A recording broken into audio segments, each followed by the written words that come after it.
आज मैं आपके लिए बहुत ही फनी वीडियो लेके आई हूँ। आप सुने, देखें और एंजॉय करें। Thank you. बीवी शोर से आज मेरी तबीयत ठीक नहीं, जरा आटा गूंद दे, लेकिन ध्यान रहे बिल्कुल मेरे जैसा गूंदना। शोर, आटा गूंद कर ये लो बिल्कुल तुम्हारे जैसा, और फिर चिरागों में रोशनी ना रही।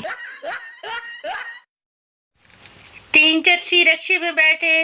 रक्शे वाले ने रक्शा स्टार्ट करके बंद कर दिया और बोला, लो साहब पहुंच गए।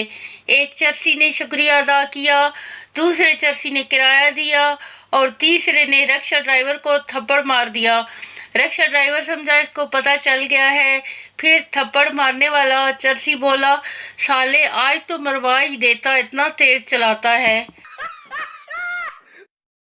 बीवी, आप मुझे रानी क्यों कहते हैं?